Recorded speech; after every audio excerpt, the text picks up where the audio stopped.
Very exciting episode of the Million Dollar Peddlers. I'm Paper Guy. And I'm Mr. Magazine. And it is BOLO Day. Wow. Nice. I had to think for a moment there exactly what it was. Every Saturday we give you a rundown of what sold on eBay, some highlights, a deep dive into what sold, why it sold, things to look for when you're out there. And without further ado, it's Mr. Magazine. All right, here we go. We've had this for a while. Finally sold Kiss Ace Frehley Destroyer 24 inches. Oh. Doll Wow. 1998 Art Asylum. So we've had these probably a couple years. They came out for $100. They were selling for $400 or $500 during COVID. I think we sold a few. We had a whole set. We broke them apart. I took a $300 offer on this just to get it out. We had it for a while. It takes up a lot of room at the warehouse. And How big are they? 2 feet. 2 feet, yeah. And then the box is probably 2.5, 3 feet then with the box. So we made a little bit of room. I think it was worth getting rid of and moving on. And that's something you have to ship UPS because of the size? Yes, definitely, yeah. Wow. Well, and I know Kiss is like in the news lately and everything. Yeah. I don't know what they're doing. They're going on their last. This time we really mean it tour, right? Cool. All right. Yeah, so they're all over the news. Too bad I'm gonna miss it. All right. Yeah. No. Is it? Now let me ask you this: is it tough to find Kiss collectibles, or did they? There's a lot out there. All you have to go to Gene Simmons' house and you can find everything they made. I'm Gene Simmons for Kiss. Exactly. Moving on. Picked up a big collection of wrestling photos and autographs. Holy jeez! This was a British Bulldog Lex Luger 8x10 promotional photo. Now, what we learned about these, I've had some of these over the years, signed, unsigned, but these promo photos from these early wrestlers from the 80s are very rare. The photos themselves are rare, even unsigned. So they must have did like some shows or signings, and it was very limited production. So, wow. And to find these guys together in this photo, signed together, big bucks. $568. Nice. Now is that? Okay. The gentleman I got it from, I mean, he's been a long time collector. Everything seems to be legit. Doesn't the signatures look good, and so forth. You can tell even in here the ink is different than the black. If there was a print, this would be the same. So that's you have bad eyes, but if you had good eyes, you would see that there's a different tone than that there. What's wrong with my eyes? I don't know. My baby blues. Exactly. Go ahead. Moving on. 1954 World Series program, Giants versus Cleveland, unscored. So we've had this for a couple years, and I think I took 180 offer on this. It's got some yellowing on the side, which I don't think is normal, but still it's a good piece. We moved it out. Took a couple years to sell. Now, should you have noted, and I don't know if it was even noted in there, what game it was? It would be nice to do that, and then a lot of my employees aren't sports fans, so they overlook that stuff, and I probably didn't check it at the time. But yes, I agree. Definitely if you put the scoreboard in, or the scorecard in, which I think if you zoom in, then you can tell. Yep. Yep. We got Giants and we got Indians. Yep. So there we go. But it's unscored though, so they might not be able to. But yeah, a lot of times, and it's a little insider tip on that. Take a look who played. Take a look. A lot of times you can figure out the date off of who played or a rough date on it. And sometimes, obviously, if it's something or other that was really, really an important game, you can get a lot. Don Larson's perfect game or whatever. A scorecard from that. You can make pretty good money on that. Sure. Definitely. So that's a time where it is worth doing the research on something like that. All right. Next up, I got a bunch of these in some deal. DC Comics, a lot of 20 sealed 1993 comics with Batman, Superman, and Flash, Catwoman, blah, blah, blah, blah, blah, blah. Well, I didn't think they were any good. My employee put some crazy price on there, like $90. I said, there's no way they're worth 90. I mean, I don't even know what's in there. I mean, I guess it gives you a list, but it doesn't have the issue Doesn't have the numbers, no. And I think I took $65, which more than happy. I think I got a bunch of these floating around, so we'll just list more. But yeah, it's kind of cool. $3 each, and the person's probably going to open them up and grade them. That's probably honestly what they're going to do if there's something they're worth grading. If you get a good issue there, definitely, yeah. All right, vintage Gate Brothers Gary and Paul Lacrosse poster, 30 by 24 inches, and it's not in great shape, and we got $100 out of it. And I bought this a couple years ago, and it's just been sitting around. I told my one employee that wants to start doing listing posters. I said, hey, let's get this on. It should be $100, and sure enough, it sold for $100. And this is another one of those. We've talked in the past about the importance of knowing what's around your area. Lacrosse is not big, but it's big-ish around Rochester, certainly up in the Northeast. Sure. This is not something or other in general you're going to find if you live in Kansas City. This is not, lacrosse just isn't really known down there. You're going to find other stuff down there. But when you're in the Northeast, you can find lacrosse stuff. Buy it. It always sells. All right, last up. Mickey Mantle Yankees autographed, inscribed 11 by 14 autographed photo, graded at 10 by JSA. Got this done from the JSA certification event a couple months ago, maybe. Mm-hmm. And it went for the full price of $4,058.98. A little controversy behind this that we spoke about in the... We have a video coming out telling about the sale and all that, so definitely stay tuned for that. Had one quick question now. With that being a graded at 10, what does that mean? So the autograph itself is mint and perfect. There's no flaws in the signature. And then over here, it'll tell you right here. If you zoom in on it here, it'll say autograph grade 10. Okay. So they started doing it, I think, a few years ago because PSA was doing it. And, it makes your item, they're going to charge you more, but you're going to get a lot more. So does that mean, like, if I were famous and I were signing it and my pen kind of did that little skip thing in there, then it would come back an 8 or 6 or something like that? Okay. Yeah. Okay. That's good to know. If only you were. Hey, give me time. I'm a local celebrity. I'm moving my way up the chain. Up next, U.S. Army Ambulance Services and French Army WW1 Let's Go show program, Percy Jones. I took $50 on it, and I got to be honest, I don't know where I got this from. I got it from an estate sale, but I only know that because of my notes that I keep. Names on the cover. It's got heavier wear, 4 by 5.5. $50 for something or other like that for the ambulance corps. It opens up. I guess it's got a couple of pages to it, but it really doesn't look like much of anything there. Wow. $50 for something like that just goes to show you absolutely never know what might end up selling. Yeah. Again, I was stunned by how small it was after I sold it, and I'm looking for it, and I'm like, what the heck? Funny line. I'm sure you've heard that before. And next, Universal Indian Sign Language, William Tompkins, 1929, Boy Scouts America Jamboree souvenir.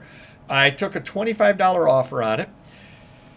I picked it up, and it was in a lot of stuff, and I actually had trepidation, say that 3 times fast, for listing it because of the use of the word Indian. And you absolutely never know if you can or you can't use that word on eBay, given that they give you trouble if you list an Indian motorcycle for the word Indian. Right. I'm thinking because it was listed, I believe I listed it in the book section, that it was okay because obviously there were a lot of books from the past, American Indians history and all that kind of stuff. Yeah. So they don't look quite so bad at books, and it's the same thing with like World War II stuff. You can sell some German stuff that you can't sell elsewhere because of the educational portion of it, the book portion of it. But I was happy to take the $25. That being said, they actually did a few different Universal Indian Sign Languages. This happened to be the 1929 Jamboree souvenir one, so it has a little more value.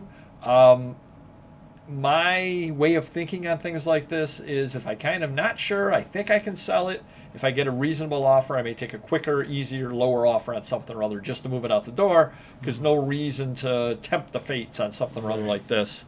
Up next, Sturdy brand iron-on pockets. $22 for some iron-on pockets. Yeah, exactly. If you haven't checked out the post section, the community section with the posts, do check it out. I did put this up, and I basically asked, I'm going to bring back white pockets on the outside of blue pants. Who's with me? And nobody was with me, so I'm the only one doing that. I bet they went out of business shortly after. With those styling white shoes to top it all off. Yeah. That's a nice looking outfit. But again, you absolutely never know what you can find. $22 for this. Wow. And you will actually find things like this out there. If you go, estate sales are perfect for these.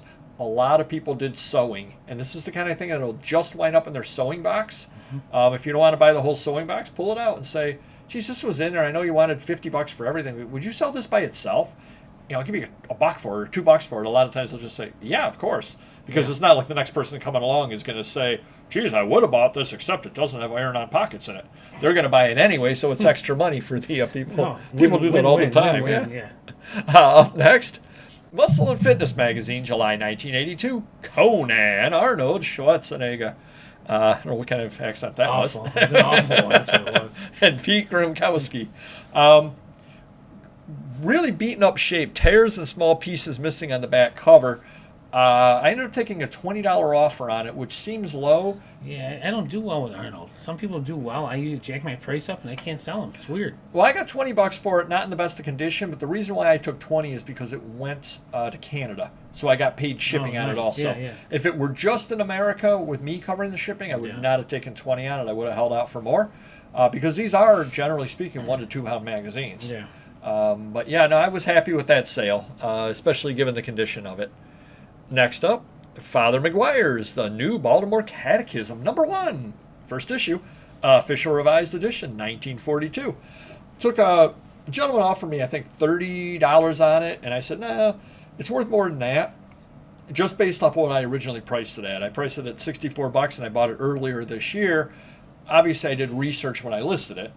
So it was. I'm glad you're excited about this as you're yawning in the middle of this. You don't know what I'm doing underneath this. I could be laughing at this. Yes, because the Baltimore Catechism is hilarious. Good stuff. Especially page 4. Oh my goodness #1 gracious. issue.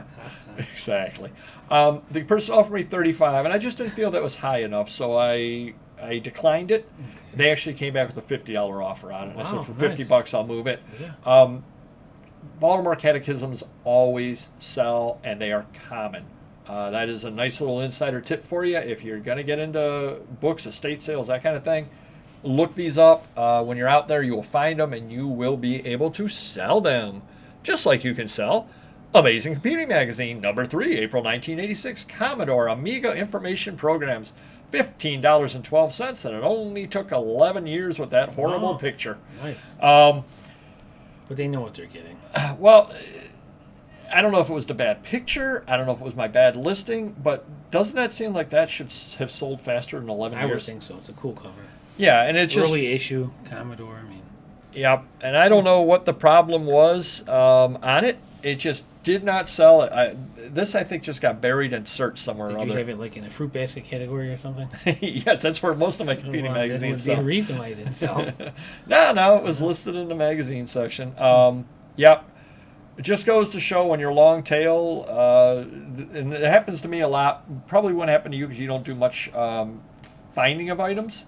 But even when you do, I'm sure it does. Sometimes you'll look through a box, you'll be like, how did this not sell yet? How did this not sell? Yeah. And this is one of those that I'm like, how is this not sold for 11 straight years? Up next, All in the Family still. Oh, All in the Family. Still Archie Bunker. Is that the right way to say it? I don't know. In Maud, B. Arthur, Carol O'Connor, 1972, black and white. Just a great little photograph right over there. $21 out of this, which is on the high side, I think, for a still. Right. From you've sold a lot of them throughout the years. Yeah. And $21 is on the high side, but it is a great photo over there. Probably a fan of the Pamela Anderson roast is why they bought this, because that's why Arthur's famous, right? It's not her beauty? Sure, bro. It's got the back over there as well. And last but not least, Die Bible. That's not nice. 1816 hardcover German language Bible, New Testament, Old Testament, Heilige Schrift, Martin Luther. And take a look at the condition of this, Mr. Magazine. Oh, I can see. Yeah, it's seen better days. Yeah, looks like something out of the Da Vinci Code, the missing pieces. Yeah, look at solve something. Yep, not the greatest of conditions. Now, this is one time where I actually put that page up as opposed to the cover, because the cover, nobody's going to buy it off the cover. Mm-hmm. And it went for $50. I did, look at the conditioner. Board splitting from binding, cover's nearly detached, most of the front is missing, heavier dirt. And I did do a quick little short on this too, and if you haven't checked out the shorts, definitely do so as well. Just mentioning that on these old things, I mean, it's 1816, so it's 107 or 207 years old. People know what they're getting as far as they're not expecting it to be mint condition. Right, exactly. They understand that very few of them have survived that long. So don't put modern conditions to older items. If you do that, you'll never buy old items. Right. You really won't. You have to kind of accept that there's going to be some damage on the older items. But you can get $50 out of this for something I probably paid $1 or $2 for because everybody else passed it by because it was such bad shape. They didn't want anything at all to do with it, and I said, 1816. Yeah. That's old. And I bought it. Cool. Hopefully that helps you a little bit. Do hit the like button. We are a little bit loopy today, and we will see you next video. Take care. Bye-bye.